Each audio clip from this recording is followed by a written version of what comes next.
ಆದರೆ ಕೆಂಪು ಬಣ್ಣ ಅದ್ಭುತ. ಖಾರ ಕಡಿಮೆ ಆದ್ರೂ ರುಚಿಕರ. MDH ಕಾಶ್ಮೀರಿ.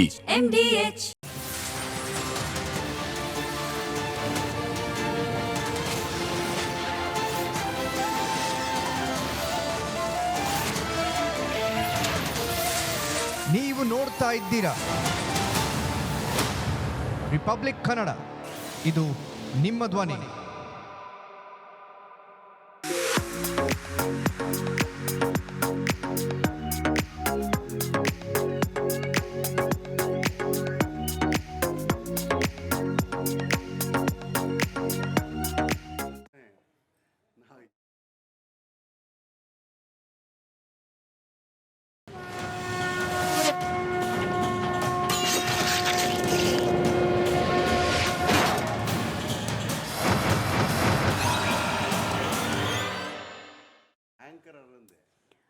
ಯಾವುದೇ ಕಾಂಪ್ರಮೈಸ್ ಇಲ್ಲದೆ ರಿಪಬ್ಲಿಕ್ ಕನ್ನಡ 100% ನ್ಯೂಸ್ ಕೊಡುತ್ತೆ. ಇದೇ ರೀತಿ ಓರಿಯಂಟ್ ಬೆಲ್ ಟೈಲ್ಸ್ ಕೂಡ 100ಕ್ಕೆ 100ರಷ್ಟು ಬಲಿಷ್ಠವಾಗಿವೆ.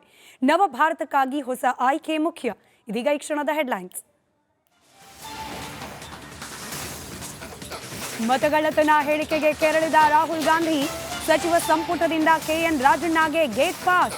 ಹೈಕಮಾಂಡ್ ಸೂಚನೆ ಮೇರೆಗೆ ರಾಜಣ್ಣ ಕಿಕ್ಔಟ್.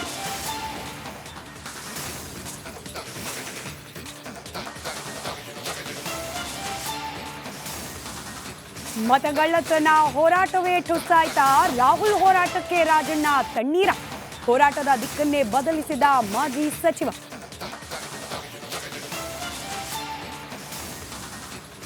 ಕಾಂಗ್ರೆಸ್ ತೊರಿತಾರ KN ರಾಜಣ್ಣ, ಆಪ್ತ ವಲಯದಲ್ಲಿ ಮುಕ್ತ ಮಾತುಕತೆ. ಸಿಎಂ ಭೇಟಿಗೆ ತೆರಳಿದ ಮಾಜಿ ಸಚಿವ.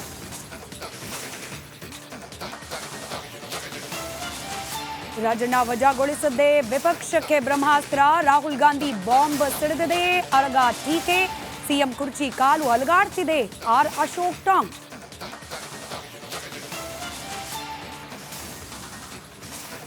ನಾಳೆಯಾದ್ರೂ ಬಯಲಾಗತ್ತಾ ಸಮಾಧಿ ಸತ್ಯ? 13ನೇ ಪಾಯಿಂಟ್ನಲ್ಲಿ ಉತ್ಖನನಕ್ಕೆ ಸಿದ್ಧತೆ. ಡ್ರೋನ್, GPR, ಕ್ಯಾಲಿಬರ್ ಪರಿಶೀಲಿಸಿದ SIT.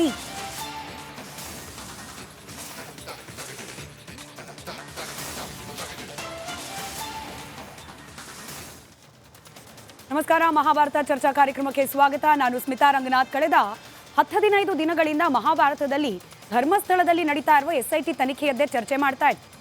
ರಾಜಕೀಯ ವಿಚಾರಗಳು ಚರ್ಚೆಗೆ ಒಳಪಡಿಸುವ ಹಂತಕ್ಕೆ ಹೋಗಲಿ ಅನ್ನೋ ನಿರೀಕ್ಷೆ. ಇವತ್ತು ಆ ಅನಿವಾರ್ಯತೆ ಸೃಷ್ಟಿಯಾಗೇ ಬಿಡ್ತು. ಇನ್ಫ್ಯಾಕ್ಟ್ ಇವತ್ತು ಕೂಡ ಧರ್ಮಸ್ಥಳದ ವಿಚಾರ ಇದ್ದದ್ದು. ಆದರೆ ಮಧ್ಯಾಹ್ನದ ನಂತರದಲ್ಲಾದ ಬೆಳವಣಿಗೆ, ಹಿರಿಯರು, ಅನುಭವಸ್ಥರು, ಕಾಂಗ್ರೆಸ್ನ KN ರಾಜಣ್ಣ ಅವರು ಮಿನಿಸ್ಟರ್ ಆಗಿದ್ದವರು ಕೆಲವೇ ಕ್ಷಣಗಳಲ್ಲಿ ಮಾಜಿ ಮಿನಿಸ್ಟರ್ ಆಗೋದು. ಆ ಎಲ್ಲ ಬೆಳವಣಿಗೆಯನ್ನು ರಿಪಬ್ಲಿಕ್ ಕನ್ನಡದ ನಾನ್ ಸ್ಟಾಪ್ ಕವರೇಜಲ್ಲಿ ನೀವು ಗಮನಿಸಿಯೇ ಇದ್ದೀರಿ. ಹಾಗಾಗಿ ಚರ್ಚೆಯನ್ನು ಬ್ರೇಕಿಂಗ್ ಅಪ್ಡೇಟ್ ಮೂಲಕವೇ ನೇರವಾಗಿ ಪ್ರಾರಂಭ ಮಾಡ್ತಾ, ರಾಜೀನಾಮೆ ಅಲ್ಲ, ರಾಜಣ್ಣ ಅವರಿಂದ ಪಡೆದದ್ದು ರಾಜೀನಾಮೆ ಅಲ್ಲ, ಬದಲಾಗಿ ಅವರನ್ನ ಸಂಪುಟದಿಂದಲೇ ವಜಾ ಮಾಡಲಾಯಿತು. ಅಲ್ಲಿಗೆ ಹಿರಿಯರಾದ ರಾಜಣ್ಣ ಅವರಿಗೆ ಒಂದು ಗೌರವಯುತವಾದ ಎಕ್ಸಿಟ್ ಕೂಡ ಸಿಗಲಿಲ್ಲ ಕಾಂಗ್ರೆಸ್ ಪಕ್ಷದಿಂದ. ರಾಹುಲ್ ಗಾಂಧಿ ಅವರ ವಿರುದ್ಧ ಮಾತನಾಡಿದ್ದೇ ರಾಜಣ್ಣ ಅವರಿಗೆ ಮುಳುವಾಗಿ ಹೋಯಿತು. ರಾಹುಲ್ ವಿರುದ್ಧ ಮಾತನಾಡಿದ್ರು, ಇತ್ತ ಸಂಪುಟದಿಂದ ಕಿಕ್ಔಟ್ ಮಾಡಲಾಯಿತು. ಅವರ ಹಿರಿತನ, ಅವರ ಅನುಭವ ಇದೆಲ್ಲವನ್ನ ಹೊರತುಪಡಿಸಿ ಕಾಂಗ್ರೆಸ್ ಪಕ್ಷ ಸದಾ ಹಿಂದುಳಿದ ವರ್ಗಗಳ ಪರ ಅಂತ ಹೇಳ್ಕೊಳ್ಳೋ ಪಕ್ಷ.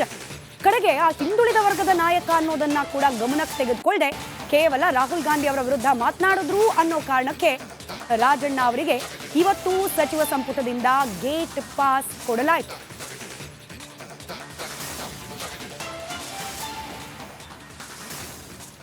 ಚರ್ಚೆಯಲ್ಲಿ ಕಾಂಗ್ರೆಸ್ನ MLC ಆದ ನಾಗರಾಜ್ ಯಾದವ್ ಅವರಿದ್ದಾರೆ, ಹಾಗೆ ಬಿಜೆಪಿ ವಕ್ತಾರರು ಅಶೋಕ್ ಗೌಡ್ರಿದ್ದಾರೆ, JDSನ ವಕ್ತಾರರು ಅಶ್ವಿನ್ ಅವರು ಜಾಯ್ನ್ ಆಗೋ ನಿರೀಕ್ಷೆ ಇದೆ. ಯಾದವ್ಜಿ, ಒಂದು ರೆಸ್ಪೆಕ್ಟಬಲ್ ಎಕ್ಸಿಟ್ ಆದರೂ ಕೊಡ್ಬೋದಿತ್ತಪ್ಪ. ರಾಜೀನಾಮೆ ಅಂತಲೇ ಆಗಿದ್ದಿದ್ರೆ ಅಟ್ಲೀಸ್ಟ್ ಅವ್ರ ಮನೆ ಮಂದಿಗಾದರೂ, ಅವ್ರ ಅಭಿಮಾನಿಗಳಿಗೆ, ವೋಟರ್ಸ್ಗಾದರೂ ಸಮಾಧಾನ ಇರಬೇಕಾಗಿತ್ತು. ಆದರೆ ಇದೇನು ಸರ್ ಇದು? Removal of KN Rajanna.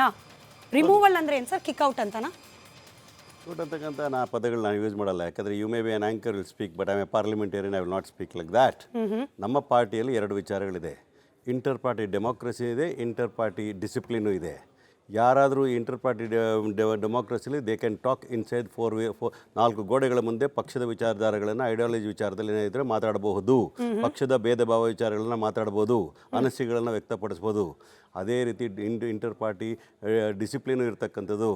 ನಾವು ಸೈದ್ಧಾಂತಿಕವಾಗಿ ಹೋರಾಟ ಮಾಡ್ತಾ ಇರೋ ಸಂದರ್ಭದಲ್ಲಿ ನಾವು ಪ್ರಜಾತಂತ್ರ ವ್ಯವಸ್ಥೆನ ಉಳಿಸ್ಲಿಕ್ಕೋಸ್ಕರ, ಈ ದೇಶದ ಸಂವಿಧಾನ ಉಳಿಸ್ಲಿಕ್ಕೋಸ್ಕರ, ನಾಗರಿಕರ ಹಕ್ಕುಗಳನ್ನು ಉಳಿಸ್ಲಿಕ್ಕೋಸ್ಕರ, ಅವ್ರ ಮತದಾನದ ಹಕ್ಕು ಅಂತಕ್ಕಂಥ ಪವಿತ್ರವಾಗಿರ್ತಕ್ಕಂಥದ್ದನ್ನು ಯಾರು ಕಸ್ಕೋಬಾರ್ದು ಅನ್ನೋ ರೀತಿಯಲ್ಲಿ ಬಿಯಾಂಡ್ ಪೊಲಿಟಿಕಲ್ ಲೈನ್ಸ್ ನಾವು ಮಾತಾಡ್ತಾ ಇರೋ ಸಂದರ್ಭದಲ್ಲಿ ವೋಟ್ ಹಾಕಿ ಅಂತಂದಾಗ ಅವ್ರು BJP ವೋಟ್ ಹಾಕ್ಬೋದು, ದಳಕ್ಕಾಗ್ಬೋದು, ಯಾರಿಗಾದ್ರೂ ವೋಟ್ ಹಾಕ್ಬೋದು. ಮತದಾರನ ಹಕ್ಕನ್ನು ಮತ್ತೆ ಕಿತ್ಕೋಬಾರ್ದು ಅನ್ನೋ ಕಾರಣಕ್ಕೋಸ್ಕರವಾಗಿ ನಾವು ನಡೆದಂಥ ವಿಚಾರಗಳನ್ನು 6 ತಿಂಗಳ ಕಾಲ ರಾಹುಲ್ ಗಾಂಧಿ ಅವರು ದೊಡ್ಡ ಒಂದು ಟೀಮ್ನ ಇಟ್ಟು ಬೂತ್ ಮನೆಗೆ ಕಳಿಸಿ ಮತದಾರರ ಇದನ್ನ ಪರಿಶೀಲನೆ ಮಾಡಿದಾಗ ಎಲ್ಲೋ ಒಂದು ಕಡೆ ಬಹಳ ದೊಡ್ಡ ಹಗರಣ ಆಗಿರ್ತಕ್ಕಂಥ ನಾವು ನೋಡಿದ್ದೇವೆ. ಉದಾಹರಣೆಗೆ ಹೇಳಬೇಕು ಅಂದರೆ ಮಹದೇವಪುರದಲ್ಲಿ 10 ರಿಂದ 15 ಅಡಿ ಇರ್ತಕ್ಕಂಥ ಒಂದು ಮನೆಯಲ್ಲಿ 80 ಜನ ವೋಟರ್ ಇರ್ತಾರೆ. ಅಲ್ಲ, ರಿಯಾಲಿಟಿ ಚೆಕ್ ಮಾಡಿ ನಾವು ಸುದ್ದಿ ಪ್ರಸಾರ ಮಾಡಿದ್ವಿ, ಅವರ ಡಿಬೇಟ್ ಕೂಡ ಆಯ್ತು. ಅನ್ಫಾರ್ಚುನೇಟ್ಲಿ ನೀವು ಬರ್ಲಿಲ್ಲ ಅವತ್ತು. ಬಟ್ ರಾಜಣ್ಣ ಅವರ ಈ ರೀತಿ ಕೇಳಿ, ಯಾವಾಗ ಈಗ ಇದು ರಾಜಣ್ಣ ವಿಚಾರ ಸಂಪುಟದಿಂದ ತೆಗೆದು ಹಾಕ್ಲಿಕ್ಕೆ ಕಾರಣ ಏನು ಹೇಳ್ತಾ ಇದ್ದೀನಲ್ಲ, ಅಲ್ಲಿಗೆ ಬರ್ತಾ ಇದ್ದೀನಿ. ರಾಹುಲ್ ಗಾಂಧಿ ಅವರು ಕಾಂಗ್ರೆಸ್ ಪಕ್ಷ ಒಂದು ಸೈದ್ಧಾಂತಿಕವಾದ ಹೋರಾಟ ಮಾಡ್ತಾ ಇರಬೇಕಾದ್ರೆ, ಪ್ರಜಾತಂತ್ರ ವ್ಯವಸ್ಥೆನ ಸದೃಢಗೊಳಿಸಿ ಮಾತಾಡ್ತಾ ಇರಬೇಕಾದ್ರೆ, ಇವರು ಹೇಳಿದ ಹೇಳಿಕೆಗಳು ಇತ್ತೀಚಿನ ದಿನಗಳಲ್ಲಿ ನಡೆದಂಥ ಹಲವಾರು ಹೇಳಿಕೆಗಳನ್ನು ಕಾಗ್ನಿಸೆನ್ಸ್ ತಗೊಂಡು ನಾವು ಇನ್ಡಿಸಿಪ್ಲಿನ್ ಟಾಲರೇಟ್ ಮಾಡಲ್ಲ ಅನ್ನೋ ಕಾರಣಕ್ಕೋಸ್ಕರ ಅವರಿಗೆ ನಾವು ವಜಾ ಮಾಡಿರೋದು ನಿಜ. ಸರಿ, ಹಲವಾರು ಬಾರಿ ರಾಜೀನಾಮೆ ನೀವು ಎಕ್ಸಿಟ್ ಹೇಳಿದ್ರಲ್ಲ ಮೇಡಮ್, ನೀವು ಎಕ್ಸಿಟ್ ಅಂತ ಹೇಳ್ತಾ ಇದ್ರಿ. ಗೌರವ ಎಕ್ಸಿಟ್ ಅಂತ ಯಾವಾಗ ಕೊಡ್ತೀವಿ? ಅವ್ರು ರಿಟೈರ್ಮೆಂಟ್ ಆದಾಗ ಗೌರವಯುತವಾಗಿ ಕಳಿಸ್ಕೊಡ್ತೀವಿ. ಇದೇನು ಸರ್, ಹಂಗಾರೆ ಇದನ್ನ ಹೆಂಗ್ ಕರೆಯೋದು? ಪಾರ್ಲಿಮೆಂಟರಿ ಟರ್ಮ್ಸ್ ಅಲ್ಲಿ ಇದನ್ನ ಏನಂತ ಕರೆಯೋದು? ಇದನ್ನ ನೀವು ಡಿಸಿಪ್ಲಿನ್ ಲಕ್ಷ್ಮಣ ರೇಖೆನ ದಾಟಿದ್ದೀರಿ, ಹಾಗಾಗಿ ನಿಮ್ಮ ಮೇಲೆ ಶಿಸ್ತು ಕ್ರಮವನ್ನು ಕೈಗೊಂಡಿದ್ದೇವೆ. ತೆಗೆದು ಹಾಕಲಾಗಿದೆ, ಶಿಸ್ತು ಕ್ರಮವನ್ನು ತೆಗೆದುಕೊಳ್ಳಲಾಗಿದೆ. ಕಿತ್ತು ಹಾಕಲಾಗಿದೆ. ಕಿತ್ತು ಹಾಕಲಿಕ್ಕೆ ಅದೇನದು ಗಿಡ ಎಲ್ಲ ಕಿತ್ತಾಕ್ಲಿಕ್ಕೆ ಯಾವ ವಿಚಾರಧಾರೆ ಇದೆಯೋ ನಿಮ್ಮ ಮೇಲೆ ಶಿಸ್ತು ಕ್ರಮವನ್ನು ಕೈಗೊಳ್ಳಲಾಗಿದೆ. It's a disciplinary action against a person who is indisciplined in the party. Of course. Okay. And this is a message.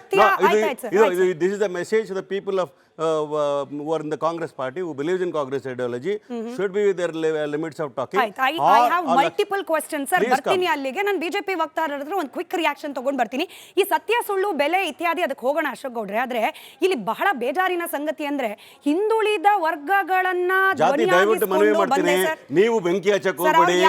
ನನ್ನ ಪ್ರಶ್ನೆ ಜನರು ರಾಜಣ್ಣ ಅವರ ಅಭಿಮಾನಿಗಳು ನೀವು ಹಿಂದುಳಿದ ಮೇಲ್ವರ್ಗ ಅಂತ ಪ್ರಶ್ನೆ ಬರಲ್ಲ. ಅದು ಅಲ್ಪಸಂಖ್ಯಾತರು ಅದೇ ಆಗ್ತದೆ. ಪಾಪ ನಾಗರಾಜ್ ಯಾದವ್ ಅವ್ರ ದುಃಖ ನನಗೆ ಅರ್ಥ ಆಗುತ್ತೆ. ದಯವಿಟ್ಟು ನನಗೆ ಪಾಪ ಅಂತ ಹೇಳ್ಬಿಡಿ. ನಿಮಗೆ ಪಾಪ ಅಂತ ಹೇಳ್ತಾ ಕೇಳಿ. ನಾನು ಒಬ್ಬ ಹಿಂದುಳಿದವರನ್ನು ಬಂದಿರತಕ್ಕಂಥವನು. ನಾನು ಹೇಳ್ತಾ ಇದ್ದೀನಿ ಅದು ಬೇರೆ ನಿಮ್ಮನ್ನ ಮಿನಿಸ್ಟರ್ ನೋಡಿ ಸರ್, ನಾಗೇಂದ್ರ ಅವರು ಭ್ರಷ್ಟಾಚಾರ, ರಾಜಣ್ಣ ಅವ್ರ ಮೇಲೆ ಈ ರೀತಿ ಪಕ್ಷದ ನಿಷ್ಠೆಯನ್ನ ಉಲ್ಲಂಘಿಸಿದ್ರು, ಶಿಸ್ತನ್ನ ಉಲ್ಲಂಘಿಸಿದ್ರು ಅನ್ನೋದು. ಪಾಪ ನಾಗರಾಜ್ ಯಾದವ್ ಅವರು ಏನ್ ಮಾಡಿದ್ರು ಸರ್? ಅವರು ಕೂಡ ಹಿಂದುಳಿದ ವರ್ಗದವರೇ. ಈಗಲಾದ್ರೂ ಸಿಗ್ಲಿ ಅಲ್ಲ ಅವಕಾಶ. ಅವಾಗ ಆಕ್ಚುಯಲ್ ಹಿಂದುಳಿದ ವರ್ಗಗಳ ರೆಪ್ರೆಸೆಂಟೇಷನ್ ಆಗುತ್ತೆ ಕಾಂಗ್ರೆಸ್ ನಲ್ಲಿ.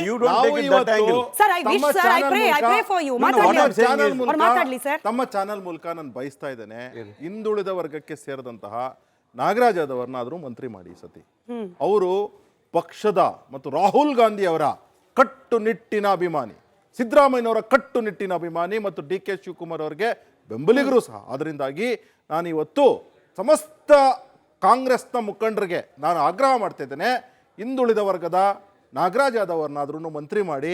ಅಟ್ಲೀಸ್ಟ್ ಆವಾಗಾದ್ರೂ ಸಹ ತಮಗೆ ಯಾರಿಗೆ ರಾಹುಲ್ ಗಾಂಧಿ ಅವರಿಗೆ ಲಾಯಲ್ ಆಗಿರ್ತಕ್ಕಂಥ ಕೆಲಸನ ಒಬ್ಬ ಮಂತ್ರಿ ಮಾಡ್ತಾರೆ. ಯಾಕೆ ಅಂತಂದರೆ ಪಾಪ ನಾಗರಾಜ್ ಯಾದವ್ ಅವ್ರ ಬಗ್ಗೆ ನಾನು ಇನ್ನು ಇಷ್ಟು ಹೇಳಿ ನಿಲ್ಲಿಸ್ತಾನೆ. ಆದರೆ ಹಿಂದೆ ತಾವು ಚರಿತ್ರೆಯಲ್ಲಿ ನೋಡಿದ್ರೆ ರಾಹುಲ್ ಗಾಂಧಿಯವರ ಯಾವ ರೀತಿಯಲ್ಲಿ ಸ್ಟ್ಯಾಂಡ್ ತಗೊಂಡಿದ್ದಾರೆ ಅಂತ ಹೇಳಿ ಈಗಾಗಲೇ ಏನಾಗಿದೆ ಅಂದರೆ 150 ಜನ ಅತ್ಯಂತ ಹಿರಿಯರಾದಂತಹ ಗುಲಾಂ ನಬಿ ಆಜಾದಿಂದ ಹಿಡ್ಕೊಂಡು ಮಿಲನ್ ದೇವರ, ಹಾರ್ದಿಕ್ ಪಟೇಲ್ ಅಂತ ಸಣ್ಣವ್ರು ಇವರಲ್ಲ, ಅಶ್ವಿನ್ ಕುಮಾರ್, ಸುನಿಲ್ ಟಕ್ಕರ್, RPN ಸಿಂಗು, ಜ್ಯೋತಿರಾದಿತ್ಯ ಸಿಂಧ್ಯಾ, ಜಿತೇಂದ್ರ ಪ್ರಸಾದ್, ಅಲ್ಪೇಶ್ ಠಾಕೂರ್, ಅನಿಲ್ ಆಂಟೋನಿ ಮತ್ತು ಒಂದ್ ನಿಮಿಷ, ಈ ಜಿತೇಂದ್ರ ಪ್ರಸಾದ್ ಇವರೆಲ್ಲ ಸೇರಿಸ್ಕೊಂಡು G23 ಅಂತ ಮಾಡ್ಕೊಂಡಿರ್ತಾರೆ ಇವರೆಲ್ಲ ಸೇರಿ.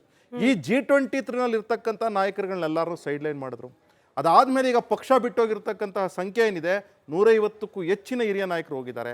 ಮತ್ತು ರಾಜಣ್ಣ ಅಂತಕ್ಕಂತಹ ಈ ಲೆವೆಲಲ್ಲಿ ಇದ್ದಂತಹ ನಾಯಕರು 1000ಕ್ಕಿಂತ ಹೆಚ್ಚಿನ ಜನ ಹೋಗಿದ್ದಾರೆ.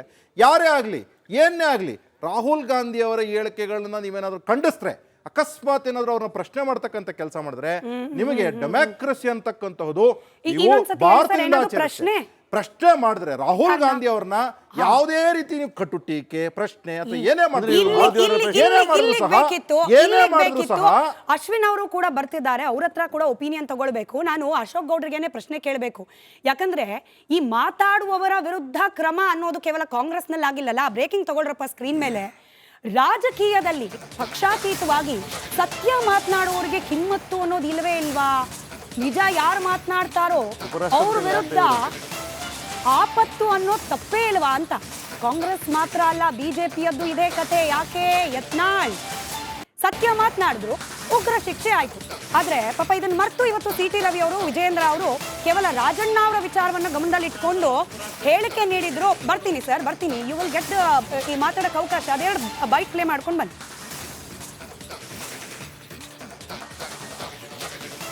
ಬಹುಶಃ ಕಾಂಗ್ರೆಸ್ ಪಕ್ಷದವರಿಗೆ, ರಾಹುಲ್ ಗಾಂಧಿ ಅವರಿಗೆ ಸತ್ಯವನ್ನು ಅರಗಿಸ್ಕೊಳ್ಳೋದಕ್ಕೆ ಕಷ್ಟ ಆಗ್ತದೆ. ಕನ್ನಡದಲ್ಲಿ ಒಂದು ಗಾದೆ ಇದೆ, ಇದ್ದಿದ್ದಂಗೆ ಹೇಳಿದ್ರೆ ಎದ್ದು ಬಂದು ಎದೆ ಹೋದ್ರು ಅಂತೇಳಿ. ಇವತ್ತು ಕಾಂಗ್ರೆಸ್ ಪಕ್ಷಕ್ಕೆ, ರಾಹುಲ್ ಗಾಂಧಿ ಅವರಿಗೆ ಸತ್ಯವನ್ನು ಕೇಳ್ತಕ್ಕಂಥ ಎದೆಗಾರಿಕೆ ಅವ್ರಿಗಿಲ್ಲ. ಬರೀ ಸುಳ್ಳನ್ನೇ ಹೇಳ್ಕೊಂಡು ಹೋಗ್ತಕ್ಕಂಥವ್ರು. ಬಹುಶಃ ಕಾಂಗ್ರೆಸ್ ಪಕ್ಷದವ್ರಿಗೆ, ರಾಹುಲ್ ಗಾಂಧಿ ಅವರಿಗೆ ಕಾಗೆ ಬೆಳ್ಳಗಿದೆ ಅಂತ ಹೇಳಿದ ರಾಹುಲ್ ಗಾಂಧಿಯನ್ನೇ ಹೌದೌದು ಬೆಳಿಗ್ಗೆ ಕಾಣುತ್ತೆ ಅಂಥೇಳಿ ಎಂಡರ್ಸ್ ಮಾಡಿದ್ರು. ರಾಜಣ್ಣ, ನೀವ್ಯಾಕೆ ಸತ್ಯ ಹೇಳಕ್ ಹೋದ್ರಿ? ನಿಮ್ಮ ಪಾರ್ಟಿನಲ್ಲಿ ಸತ್ಯ ಹೇಳೋಂಗಿಲ್ಲ, ನಿಮ್ಮ ಪಕ್ಷದಲ್ಲಿ ನೀವು ಈ ರೀತಿ ಪ್ರಶ್ನಿಸೋಂಗಿಲ್ಲ. ಸತ್ಯ ಒಪ್ಕೊಂಡ್ರೆ ಇದೇ ಗತಿ ಆಗುತ್ತೆ. ಹಾಗಾಗಿ ಕಾಂಗ್ರೆಸ್ಸಿಗೂ ಪ್ರಜಾಪ್ರಭುತ್ವಕ್ಕೂ ಸಂಬಂಧ ಇಲ್ಲ, ಕಾಂಗ್ರೆಸ್ಸಿಗೂ ಸತ್ಯಕ್ಕೂ ಸಂಬಂಧ ಇಲ್ಲ.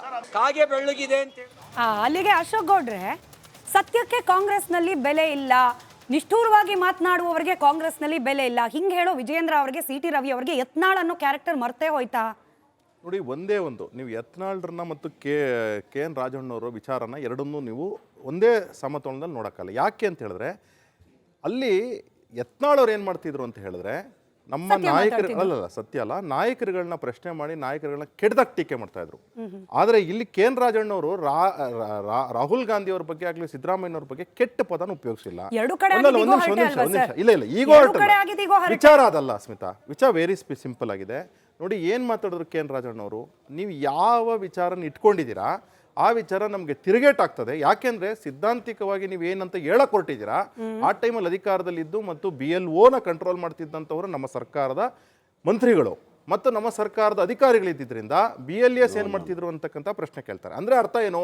ನೀವು ಅಲ್ಲಲ್ಲ, ಒಂದ್ ನಿಮಿಷ ನಿಮ್ಮ ಸಂದರ್ಭದಲ್ಲಿ ಮಾತಾಡಿ, ಈಗ ಸಿ ಟಿ ರವಿ ಅವರು ಹೇಳಿದ ಮಾತುಗಳನ್ನೇ ನಾನು ತೆಗೆದುಕೊಳ್ಳೋದಾದ್ರೆ, ಅಕಸ್ಮಾತ್ ನೀವು ಹೇಳಿದ್ದನ್ನೆಲ್ಲಾನು ಸಹ ನಾನು ಒಪ್ಕೊಳ್ಬೇಕು ಅನ್ನೋದಲ್ಲ. ನಾನು ನಿಮ್ಮನ್ನ ಟೀಕೆ ಮಾಡಬಾರ್ದು. ಈಗ ಸ್ಮಿತಾ ಅಲ್ಲಿ ಕೂತ್ಕೊಂಡೆ ನಾನು ನಿಮ್ಮನ್ನ ಹೇಳಿದ್ದನ್ನು ಒಪ್ಕೊಬೇಕು ಅಂತಿಲ್ಲ. ಆದರೆ ನಾನು ಸ್ಮಿತಾನ ಒಂದು ಹೆಣ್ಮಗಳು ಅಂತ ನೋಡದೆ ಕೆಟ್ಟದಾಗ ಪದಗಳನ್ನ ಬಳಸಿದ್ರೆ ಖಂಡಿತವಾಗ್ಲೂ ಅದು ನನ್ನ ತಪ್ಪು. ಈಗ ಯತ್ನಾಳ್ರಿಗೆ ಮತ್ತು ಇಲ್ಲಿ ಕೆ ಎನ್ ರಾಜಣ್ಣವ್ರಿಗೆ ಇರ್ತಕ್ಕಂಥ ವ್ಯತ್ಯಾಸ ಇಷ್ಟೇ. ನಾನು ಕೆಟ್ಟದಾಗ ಪದ ಬಳಸಿದ್ರೆ ಖಂಡಿತವಾಗ್ಲೂ ತಪ್ಪೆ. ಆದರೆ ಇಲ್ಲಾಗಿರ್ತಕ್ಕಂಥದ್ದು ಏನು ಅಂತ ಹೇಳಿದ್ರೆ, ಕೆ ಎನ್ ರಾಜಣ್ಣವ್ರು ಹೇಳಿದಂತ ವಿಚಾರ ಏನಿದೆ, ಒಪ್ಪಲಿಲ್ವಾ, ಪರವಾಗಿಲ್ಲ, ನೋ ಪ್ರಾಬ್ಲಮ್. ಆದ್ರೆ ಮಾಡ್ತಕ್ಕಂತಹ ವಿಚಾರ ರಾಜಣ್ಣ ಅವರನ್ನ ತೆಗೆದ ವಿಧಾನಕ್ಕೂ ಯತ್ನಾಳ್ ಅವರನ್ನ ತೆಗೆದ ವಿಧಾನಕ್ಕೂ ಅಥವಾ ಅದ್ರ ಹಿಂದಿರೋ ಉದ್ದೇಶಕ್ಕೂ ವ್ಯತ್ಯಾಸ ಇದೆಯಾ? ಜನ ಬುದ್ಧಿವಂತರಿದ್ದಾರೆ, ಕಾಮೆಂಟ್ ಸೆಕ್ಷನ್ ಅಲ್ಲಿ ಕಾಮೆಂಟ್ ಮಾಡ್ತಾರೆ, ಸೋಷಿಯಲ್ ಮೀಡಿಯಾದಲ್ಲಿ ಪೋಸ್ಟ್ ಹಾಕ್ತಾರೆ. ಅಶ್ವಿನ್ ಅವರೇ, ನೀವು ಬರೋಕ್ಕೂ ಮುಂಚೆ ದಲಿತ ಹಾಗೆ ಹಿಂದುಳಿದ ವರ್ಗಗಳಿಗೆ ಧ್ವನಿಯಾಗಿರುವ ಕಾಂಗ್ರೆಸ್ ಪಾರ್ಟಿಯಲ್ಲಿ ಆಗ್ತಿರೋದು ಏನು ಅನ್ನೋದ್ರ ಬಗ್ಗೆ ಚರ್ಚೆ ಮಾಡ್ತಿದ್ವಿ. ನಾಗರಾಜ್ ಯಾದವ್ ಅವರಿಗೆ ಮಂತ್ರಿಗಿರಿ ಇನ್ನಾದರೂ ಸಿಗ್ಲಿ ಅಂತ ಮಾತನಾಡ್ತಿದ್ವಿ. ಕೆ ಎನ್ ರಾಜಣ್ಣ ಅವರು ಹಿರಿಯರು, ಹಿಂದುಳಿದ ವರ್ಗದ ನಾಯಕರು, ಕೇವಲ ರಾಹುಲ್ ಗಾಂಧಿ ಅವರ ಕ್ಯಾಂಪೇನ್ಗೆ ವಿರುದ್ಧವಾಗಿ ಮಾತನಾಡ್ಬಿಟ್ರು ಅನ್ನೋ ಒಂದು ರೀಸನ್ ಹಿಂಗ ಕಿತ್ತಾಕ್ಬಿಡೋದು. ಕಿತ್ತಾಕಿದ್ದು ಅಂದ್ರೆ ಬೇಜಾರಾಗುತ್ತೆ, ರಿಮೂವ್ ಮಾಡಿದ ಪಕ್ಷದಿಂದ, ಸಾರಿ ಸಚಿವ ಸಂಪುಟದಿಂದ. ಅಲ್ಲ, ಒಂದು ಕಡೆ ಏನಾಗುತ್ತೆ, ಈ ರೀತಿ ರಾಜಣ್ಣ ಅವ್ರಿಗೆ ಈ ರೀತಿ ಮಾಡಿರೋದು ಇವಾಗ ಕಿತ್ತಾಕದ ಮೇಲೆ ನಾವು ದಲಿತರು, ಹಿಂದುಳಿದವರು ಅಂತ ನಾವು ರಾಜಕೀಯ ಮಾಡೋದಕ್ಕಿಂತ ಹೆಚ್ಚಿಗೆ ಯಾರೋ ಸುರ್ಜೇವಾಲ್ ಅವರು, ವೇಣುಗೋಪಾಲ್ ಅವರು ಕರ್ನಾಟಕನ ಆಳ ಮಟ್ಟಕ್ಕೆ ಕಾಂಗ್ರೆಸ್ ಅವರು ಇಟ್ಕೊಬಿಟ್ರಲ್ಲ ಅನ್ನೋದು ಒಂದು ಕಡೆ ಬೇಜಾರಾಗುತ್ತೆ. 135 ಸಂಖ್ಯೆ ಇದ್ದು, ಬೃಹತ್ ಸಂಖ್ಯೆ ಇದ್ದು ರಾಜ್ಯನ ತುಂಬ ಚೆನ್ನಾಗಿ ಅಭಿವೃದ್ಧಿ ಮಾಡ್ತೀರಾ ಅಂತ ನಾವು ಅಂದ್ಕೊಂಡ್ರೆ, ಸುರ್ಜೇವಾಲ್ ಅವ್ರ ಡೈರೆಕ್ಷನಲ್ಲಿ ನೀವು ಕಾಂಗ್ರೆಸ್ ಸರ್ಕಾರ ಕರ್ನಾಟಕದಲ್ಲಿ ನಡೆಯೋದಾದರೆ ಯಾವ ಸಾರ್ಥಕಕ್ಕೆ ನೀವು 137 138 ಶಾಸಕರು ಇದಿಟ್ಕೊಂಡಿದ್ದೀರಾ? ಆಯಿತು, ಮುಗಿತಲ್ಗೆ ಸತ್ಯ ಹೇಳ ಕಾಲ ಮುಗೀತಲ್ಲ. ಈಗ ಸತ್ಯ ಹೇಳಿದ್ರು, ಇಡೀ ರಾಷ್ಟ್ರ ಎಲ್ಲ ತಲೆ ಬಿಸಿ ಮಾಡ್ಕೊತಿದ್ರು. ರಾಹುಲ್ ಗಾಂಧಿಯವರು ಏನಕ್ಕೆ ಈ ಟಾಪಿಕ್ನ ಚುನಾವಣಾ ಆಯೋಗದ ವಿರುದ್ಧ ಹೋಗ್ತಿದ್ದಾರೆ, ಮತ ಎಲ್ಲೋ ಒಂದು ಕಡೆ ಡಬಲ್ ಆಗ್ತಿದೆ, ಎಲ್ಲೋ ಕಳ್ಳ ಮತದಾನ ಪರ್ಚೇಸ್ ಮಾಡಿದ್ದು, ಇದೆಲ್ಲ ಜನರಿಗೆ ಕನ್ಫ್ಯೂಷನ್ ಇತ್ತು. ಏನು ಟಾಪಿಕ್, ಏನು ಸಾರಾಂಶನೇ ಇಲ್ಲ, ಅದರಲ್ಲಿ ವೆಯ್ಟೇಜ್ ಇಲ್ಲ, ಏನಕ್ಕೆ ಮಾಡ್ತಿದ್ದಾರೆ ಅಂತ ಎಲ್ಲ ರಾಜಣ್ಣ ಅವರು ನಿಜ ಹೇಳ್ಬಿಟ್ರು. ಆ ನಿಜ ಹೇಳಿದ್ಕೆ ತಲೆದಂಡ ಅಂತ ಹೇಳಕ್ ಹೋಗಲ್ಲ. ಸುರ್ಜೇವಾಲ್ ಅವರು, ವೇಣುಗೋಪಾಲ್ ಅವರು ಡೈರೆಕ್ಷನ್ ಅಲ್ಲಿ ನಡೆಯುತ್ತೆ ಅಂತಂದ್ರೆ ಇನ್ನು ಸಿದ್ದರಾಮಯ್ಯ ಅವರು, DK ಶಿವಕುಮಾರ್ ಅವ್ರದ್ದು ಏನು ಕತೆ ಅಂತ ನಾವು ಯೋಚನೆ ಮಾಡಬೇಕು. ಒಂದು ಇನ್ನು ಉಳಿದ ಈಗ ಅವರ ಮಿತ್ರರಿದ್ದಾರಲ್ಲ, ಸಚಿವರಾಗಿರಲಿ ಶಾಸಕರಾಗಿರಲಿ, ಇನ್ನು 2.5 ವರ್ಷ ಅವ್ರು ಸುಳ್ಳು ಹೇಳ್ಕೊಂಡೇ ಇರ್ತಾರೆ. ಸುಳ್ಳು ಹೇಳ್ಕೊಂಡೇ ಅಧಿಕಾರ ಮಾಡ್ಕೊಂಡು ಹೋಗ್ತಾರೆ ಹೊರತು ಅವ್ರಿಗೆ ಗೊತ್ತಾಯ್ತು ಯಾರೋ ನಾವು ಕಷ್ಟಪಟ್ಟು ಗೆದ್ದಿರೋದು, ನಾವು ಕರ್ನಾಟಕ ಜನರು ಮತ ಹಾಕಿರೋದು. ಆದರೆ ನಾವೀಗ ಭಯ ಪಡ್ಬೇಕಾಗಿರೋದು ಸುರ್ಜೇವಾಲಾ ಅವರು, ವೇಣುಗೋಪಾಲ್ ಅಂತವ್ರಿಗೆ ಭಯ ಪಡ್ಕೊಂಡು ಸುಳ್ಳು ಹೇಳ್ಕೊಂಡಿರೋಣ, ಏನಾದ್ರೂ ಮಾಡೋಣ ಅನ್ನೋ ಮಟ್ಟಕ್ಕಾಗಿದೆ. ಇದು ರಾಜಣ್ಣ ಅವರ ಹತ್ರ ಆಗಿರ್ಬೋದು. ಯಾಕೆಂದ್ರೆ ರಾಜಣ್ಣ ಅವ್ರದ್ದು ನಿನ್ನೆ ಹೇಳಿಕೆ ಅದೇ ಇವತ್ತು ಅವರನ್ನ ಸಚಿವ ಸಂಪುಟದಿಂದ ವಜಾ ಮಾಡ್ಲಿಕ್ಕೆ ಕಾರಣ ಆಯ್ತು ಅಂತ ಹೇಳಿ ಅದೊಂದು ಹೇಳಿಕೆಯನ್ನು ಪ್ಲೇ ಮಾಡಿ ಅದು ಸುಳ್ಳೇನು ಹೇಳಿದ್ರು ಅವರು, ಯಾದವ್ ಅವರು ಉತ್ತರ ಕೊಡ್ತಾರೆ. ದುಷ್ಪರಿಣಾಮ ಸುಮ್ಮನೆ ಇದೆಲ್ಲ ಮಾತಾಡಕ್ ಹೋದ್ರೆ ಬೇರೆ ಬೇರೆ. ಈ ವೋಟರ್ ಲಿಸ್ಟ್ ಎಲ್ಲ ಯಾವ ಕಾಲದಲ್ಲಿ ಮಾಡಿದ್ದು? ನಮ್ದೇ ಸರ್ಕಾರ ಇರೋವಾಗ ಮಾಡಿರೋದು. ಅವಾಗೆಲ್ಲ ಏನ್ ಕಣ್ಮುಚ್ಕೊಂಡು ಕೂತಿರ್ತಾರ ಎಲ್ಲರೂ? ಸುಮ್ಮನೆ ಮಾತಾಡಿದ್ರೆ ಮಾತಾಡ್ಬೇಕಾಗ್ತದೆ, ಏನು ಬೇಡ. ಆಯ್ತಲ್ಲ, ಈಗ ಈ ಅಕ್ರಮಗಳು ನಡೆದಿರೋದು ಸತ್ಯ, ಅದರಲ್ಲೇನು. ಹೇಳಿ ಸರ್, ಏನ್ ಸುಳ್ಳು ಹೇಳಿದ್ರು ನಾಗರಾಜ್ ಯಾದವ್ ಅವರೇ? ಪಾಪ ರಾಜಣ್ಣ ಅವರು ನಾನು ನಿಮ್ಗೆ ಹೇಳ ಯಾವ ಕಾರಣಕ್ಕೆ ತೆಗೆದ್ರು ಅಂತಕ್ಕಂಥದ್ದು ನೀವ್ ಹೆಂಗೆ ಕ್ಯಾಲ್ಕುಲೇಷನ್ ಮಾಡ್ತೀರಿ? ಅದು ನೀವು ಹೇಳಿ, ನಾನು ಅದಕ್ಕೆ ಫಸ್ಟ್ ಕೇಳಿದೆ. ನನ್ನ ಫಸ್ಟ್ ಪ್ರಶ್ನೆನೇ ಅದಾಗಿತ್ತು. ರಾಜಣ್ಣ ಮಂತ್ರಿ ಆದಾಗಿಂದ ನಡೆದಂತ ಎಲ್ಲಾ ಹೇಳಿಕೆಗಳನ್ನ ಕಾಗ್ನಿಷನ್ಗೆ ತಗೊಂಡಾಗಿದೆ. ಪಕ್ಷದಲ್ಲಿ ಹಲವಾರು ಬಾರಿ ಅವರು ಮಾತಾಡ್ತಾ ಇದ್ರು. ಪರವಾಗಿ ನಿಂತಿದ್ದಕ್ಕೆ ನೀವು ನಿಮ್ಮ ನೀವೇ ಮಾತಾಡೋಣ, ಆಮೇಲೆ ಬರ್ತೀನಿ ಬೇಕಾದ್ರೆ. ನಾನು ಹೇಳ್ತಾ ಇದ್ದೀನಿ ಅಂದ್ರೆ ರಾಜಣ್ಣ ಅವರು ಪದೇ ಪದೇ ಪದೇ ಕೆಲವು ವಿಚಾರಗಳಲ್ಲಿ ಅವ್ರಿಗೆ ಅವಶ್ಯಕತೆ ಇಲ್ದಿರ್ತಂತ ಅವರ ಪರಿಮಿತಿಯಲ್ಲಿ ಇಲ್ದಿರ್ತ ವಿಚಾರಗಳನ್ನ ಮಾತಾಡ್ತಾ ಇರೋದು ಕೂಡ ನಮ್ಮ ಗಮನದಲ್ಲಿತ್ತು, ಪಾರ್ಟಿಯ ಗಮನದಲ್ಲಿತ್ತು. ಇದು ಕೂಡ ಒಂದು ಹೇಳಿಕೆ ಇರ್ಬೋದು, ಇದು ಕೂಡ ಅಲ್ಟಿಮೇಟ್ ಇರ್ಬೋದೇನೋ. Party has given enough time for him to correct himself. ಅವ್ರು ಕರೆಕ್ಟ್ ಮಾಡ್ಕೊಳ್ಳಿಲ್ಲ. ಪಕ್ಷಕ್ಕೆ ಬೇಕಾಗಿರ್ತಕ್ಕಂಥ ನಾನು ಹೇಳೋದು ಇಂಟರ್ ಪಾರ್ಟಿ ಡೆಮೋಕ್ರಸಿ ಇದೆ. ಏನಾದರೂ ಮಾತಾಡಿದ್ರೆ ಪಕ್ಷದ ಒಳಗೆ ಮಾತಾಡಿ. ಈ ಡಿಸಿಪ್ಲಿನ್ ಅಂತಕ್ಕಂಥದ್ದು, ಡಿಸಿಪ್ಲಿನ್ ನೀವು ಲಕ್ಷ್ಮಣ್ ರೇಖೆನ ದಾಟಿದ್ದೇ ಆದರೆ ಖಂಡಿತವಾಗ್ಲೂ ಕ್ರಮ ಆಗ್ತದೆ. ಅದು ಹಿಂದುಳಿದ ವರ್ಗ, ಮೇಲ್ವರ್ಗ, ಮಧ್ಯಮ ವರ್ಗ ಅಂತ ಪ್ರಶ್ನೆ ಇಲ್ಲ. ಒಂದು ಗಂಟೆ ಹಿಂದೆ ಬಂದೆ ಸರ್, ಗಂಟೆ ಮುಂಚೆ ರಾಜಣ್ಣ ಅವರಿಗೆ ಮುಳುವಾದ ಸಂಕಷ್ಟಕಾರಿ ಹೇಳಿಕೆಗಳು ಅಂತ ನಾವು ಪ್ಲೇ ಮಾಡ್ಬಿಟ್ಟಿದೀವಿ. ಏನೇನ್ ಮಾಡಿದ್ರು ಅಂತ ಹೇಳಿ ನೋಡಿ. ಫಸ್ಟ್ ಅವರು ಡಿ ಕೆ ಶಿವಕುಮಾರ್ ಅವ್ರ ವಿರುದ್ಧ ಮಾತನಾಡಿದ್ರು. ಅಯ್ಯೋ ರಾಜ್ಯ ಮಟ್ಟದಲ್ವಾ ಅಂತ ಹೇಳಿ ನಿಮ್ಮ ಹೈಕಮಾಂಡ್ ಅವ್ರು ನೆಗ್ಲೆಕ್ಟ್ ಮಾಡಿದ್ರು. ಸುರ್ಜೇವಾಲಾ ಅವ್ರು ಬಂದ್ರು, ಅವ್ರೇನ್ ಸೂಪರ್ ಸಿಎಂ ಅಂತ ಕೇಳಿದ್ರು. ಸುರ್ಜೇವಾಲಾ ಅವ್ರಲ್ವಾ, ಹೋಗ್ಲಿ ಬಿಡಿ ಅಂತ ಹೇಳಿ ಅದನ್ನೂ ನಿರ್ಲಕ್ಷ್ಯ ಮಾಡಿದ್ರು. ಎಲ್ಲ ಬಿಟ್ಟು ರಾಹುಲ್ ಗಾಂಧಿ ಬುಡಕ್ಕ ಹಾಕಿದ್ರೆ ಬಿಡ್ತಾರಾ ಸರ್? ಬಿಡ್ತಾರಾ? ಇವಾಗ ನೀವು ಇಷ್ಟು ದಿನ ಸೀರಿಯಸ್ ಆಗಿ ತೆಗೆದುಕೊಳ್ಳೇ ಇರೋದು ರಾಹುಲ್ ಗಾಂಧಿ ಅವರ ಸರ್ ನೇಷನ್ ವೈಡ್ ಕ್ಯಾಂಪೇನ್. ಎಂತ ಅಪಮಾನ ಸರ್ ಇದು! ನೇಷನ್ ವೈಡ್ ಕ್ಯಾಂಪೇನ್ ಮಾಡ್ತಿರ್ಬೇಕಾದ್ರೆ ನಮ್ ರಾಹುಲ್ ಗಾಂಧಿ ಹೇಳ್ತಿರೋದು ಸುಳ್ಳು ಅಂತ ಹೇಳಿ ರಾಜಣ್ಣ ಅವ್ರು ಹೇಳ್ಬಿಟ್ರೆ ಸಹಿಸೋದು ಹೆಂಗೆ ಪಾಪ? 100% ಅದಕ್ಕೆ ಹೇಳಿದ್ ನಾನು, ಅವರ ಎಲ್ಲ ಹೇಳಿಕೆಗಳೆಲ್ಲ ಕಾಗ್ನಿಷನ್ ತಗೊಂಡಿರ್ತಕ್ಕಂಥ ತೀರ್ಮಾನ. ಅಂದರೆ ನಮ್ಮ ಪಕ್ಷದಲ್ಲಿರ್ತಕ್ಕಂಥವ್ರು ಕೆಲವು ಡಿಸಿಪ್ಲಿನಿಂದ ಇರಬೇಕಾಗ್ತದೆ. ನಿಮ್ಮ ವಿಚಾರಧಾರೆಗಳೇನಿದ್ರೆ ನಮ್ಗೆ ಬಂದು ತಿಳಿಸಿ ಅಂತಕ್ಕಂಥ ಹೇಳಿದ್ರು ಕೂಡ ನೀವು ಪದೇ ಪದೇ ಮಾಧ್ಯಮಗಳು ಮಾತಾಡ್ತಾ ಇರಬೇಕಾದ್ರೆ it is not acceptable. It shows the high command ಅಷ್ಟು ಸುಲಭವಾಗಿ ತಗೊಳ್ತಕ್ಕಂಥದ್ದಲ್ಲ. ಹೈಕಮಾಂಡ್ ಸ್ವಲ್ಪ ಸ್ಟ್ರಾಂಗ್ ಇದೆ ಅಂತೇಳಿ ನೀವು ಇವತ್ತು ಅರ್ಥ ಮಾಡ್ಕೊಂಡಿರಬೇಕು. ಮೊದಲೆಲ್ಲ ಏನು ಮಾತಾಡ್ತಾ ಇದ್ರಿ, ರಾಜ್ಯದಲ್ಲಿ ಏನು ನೋಡಿದ್ರು ಯಾರು ಏನು ಮಾಡೋಕ್ಕಾಗಲ್ಲ, ಹೈಕಮಾಂಡ್ ಅಂತ ಮಾತಾಡಿದಂಥ ಪ್ಯಾನಲಿಸ್ಟ್ಗಳು ಇಲ್ಲೇ ಇದ್ದಾರೆ. ಆದರೆ ನಾವು BJP madam I not like it. That is the case. Let him complete after I complete, let him ask me. No, I will not agree. ನೀವು ಕೇಳಿ ನಿಮ್ಮ ಮಾತನ್ನ ಕೇಳಿದ್ರಿ. ನಾನು ಹೇಳ್ತಾ ಇದ್ದೀನಿ, ನಾನು ಮುಗಿಸಿದ ಮೇಲೆ ಪ್ರಶ್ನೆ ತಗೊಳ್ಳೋದು. 30 ಸೆಕೆಂಡ್ ಮುಗಿಸ್ಬಿಡ್ಲಿ ಸರ್, ಆಮೇಲೆ ಪ್ರಶ್ನೆ ಕೇಳಿ ಹೇಳಿ. ನಾನು ಮುಗಿಸಿದ ಮೇಲೆ ಕೇಳಿ. ನಾನು ಹೇಳ್ತಾ ಇರ್ತಕ್ಕಂಥದ್ದು ಏನಂತಂದ್ರೆ, ಪಕ್ಷ ಕೆಲವು ಡಿಸಿಪ್ಲಿನ್ ಇರಬೇಕು ಅನ್ಬೇಕಾದ್ರೆ ಎಲ್ಲಾ ಪಕ್ಷಕ್ಕೂ ಅದು ಅನ್ವಯ ಆಗ್ತದೆ. ಅವರ ಪಾರ್ಟಿಲಿ ಅವರ ಡಿಸಿಪ್ಲಿನ್ ಆಗಿ ಇರಬೇಕಾಗ್ತದೆ. ಮಾನ್ಯ ಅಶೋಕ್ ಅವ್ರು ಹೇಳ್ತಾ ಇದ್ರು, ಅವ್ರು ಕೆಟ್ಟ ಪದಗಳನ್ನು ಯೂಸ್ ಮಾಡೋದು, ಅದಕ್ಕೆ ಅವ್ರನ್ನ ತೆಗೆದುಬಿಟ್ರು ಅಂತ ಹೇಳ್ಬಿಟ್ಟು. ಕೆಟ್ಟ ಪದ ಆಗಲಿಲ್ಲ. ಅವ್ರು ಮಾತಾಡಿದ ವಿಚಾರಗಳು ಹಲವಾರು ಭ್ರಷ್ಟಾಚಾರದ ವಿಚಾರಗಳು ಮಾತಾಡಿದ್ರು. ನೀವು ಅವ್ರ ಮೇಲೆ ಆಮೇಲೆ ಒಂದು ಮುಖ್ಯಮಂತ್ರಿ ಚೇರ್ನ 2,500 ಕೋಟಿ ರೂಪಾಯಿಗಳಿಗೆ ಕೊಟ್ಟರೆ ಮುಖ್ಯಮಂತ್ರಿ ಚೇರ್ ಸಿಗ್ತದೆ, 300 ಕೋಟಿ ಸಿಕ್ಕಿದ್ರೆ ಕ್ಯಾಬಿನೆಟ್ ಸಿಗ್ತದೆ ಅಂತೆಲ್ಲ ಮಾತಾಡಿದ್ರು. ಅವ್ರು ಒಪ್ಕೊಳ್ಳಿ ಸತ್ಯ ಅಂತ ಬೋದು, ಅದನ್ನಾಗಾದ್ರೆ ಆಗಾದ್ರೆ ಅವ್ರು ಒಪ್ಕೊಳ್ಳಿ ಕೇಳಿ. ನಾನು ಹೇಳ್ತಾ ಇದ್ದೀನಿ, ರಾಜಣ್ಣ ಮಾತಾಡಿದ್ರೆ ಸತ್ಯ ಇಲ್ಲ ಅದರಲ್ಲಿ ಅಂತ ಹೇಳ್ತಾ ಇದ್ದೀನಿ. ಯಾಕೆ ರಾಜಣ್ಣ ಮಾತಾಡಿದ್ರೆ ಸತ್ಯ ಇಲ್ಲ ಅದರಲ್ಲಿ ಅಂತ ಮಾತು ಹೇಳ್ತಾ ಇದ್ದೀನಿ? ಯಾಕೆಂದ್ರೆ election commission autonomous body. Election commission ಯಾರ್ಯಾರಿಗೆ ಅಪಾಯಿಂಟ್ಮೆಂಟ್ ಮಾಡ್ಕೊಳ್ತಾರೋ, ಪರಿಷ್ಕರಣೆ ಮಾಡುವ ಅಥವಾ ತಪ್ಪು ಕಂಡು ಬಂದಲ್ಲಿ ಅದನ್ನ ಎಲೆಕ್ಷನ್ ಕಮಿಷನ್ ಗಮನಕ್ಕೆ ತರುವ ದಾಯಿತ್ವ ನಿಮ್ಮ ಪಕ್ಷಕ್ಕೂ ಇತ್ತು, ಬಿಜೆಪಿಗೂ ಇತ್ತು. ಇಬ್ರು ಈಕ್ವಲಿ ಗಿಲ್ಟಿ. ಈ ವಿಚಾರದಲ್ಲಿ ಇಬ್ರು ಈಕ್ವಲಿ ಗಿಲ್ಟಿ. ಮಾತಾಡುವ ನೈತಿಕತೆ ಎರಡು ಪಕ್ಷದ ಇದರಲ್ಲಿಲ್ಲ. ಬಿಜೆಪಿ ಜೆಡಿಎಸ್ ಕಾಂಗ್ರೆಸ್ ಪ್ರಶ್ನೆ ಬರಲ್ಲ ಇಲ್ಲಿ.